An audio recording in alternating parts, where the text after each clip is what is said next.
Tonight, we bring you the latest on the India-China border standoff. India and China share a border that is around 3,500 kilometers long. It is disputed because China claims parts of India. You already know about the clashes and the troop buildup. As we speak, some 100,000 troops are deployed on both sides of the border. India matches China on this front. But there's another aspect where India is nowhere close to China, and that's infrastructure buildup. China has a lead of decades. It has built roads, villages and dams. And this is very important. In the event of a war, infrastructure can make all the difference. It helps you assert control, it improves connectivity to troops, and like I said, China has had a lead of decades. They started building border infra long ago. India began doing it earnestly only a few years back.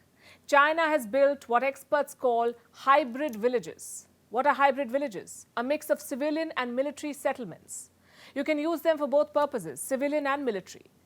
Now, India is countering China. The latest step in that direction is a hydropower project. It's the largest such project that India has ever commissioned. It was approved yesterday. This project will be built in the border state of Arunachal Pradesh. $3.9 billion will be invested for this. It will take around 9 years to build. The project is called Dibang. It's named after the Dibang River.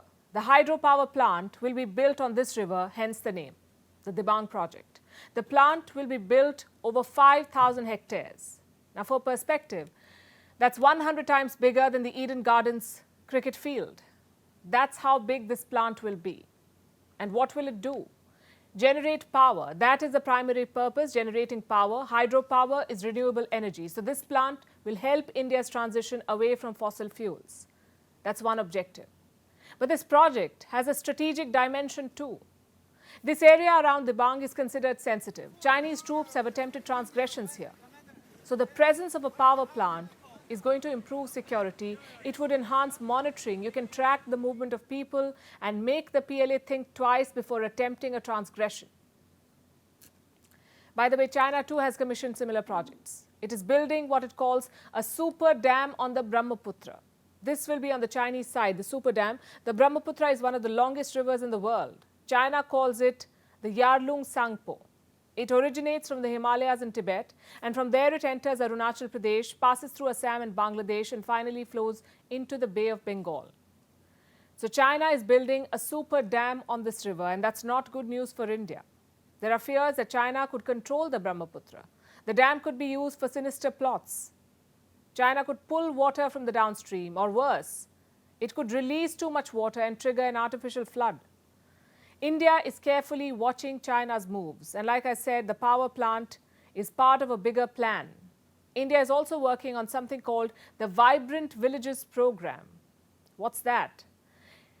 It's a plan to upgrade more than 600 border villages. These are in Himachal Pradesh, Uttarakhand, Sikkim, Arunachal Pradesh and the Union Territory of Ladakh. These are all regions that border China. India is building villages here with roads to improve connectivity and basic facilities like drinking water, electricity and the internet. This will give a boost to tourism and sporting activities. It will also provide livelihood opportunities to the locals. The goal really is to uplift the local communities. India has committed more than $500 million to this program. It's a clear effort to counter China's border villages. And all this will need security. More boots on the ground to secure the projects. New Delhi is expanding its presence, the presence of the ITBP.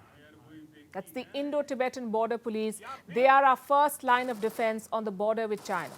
The ITBP has almost 90,000 active personnel. It has more than 170 border outposts.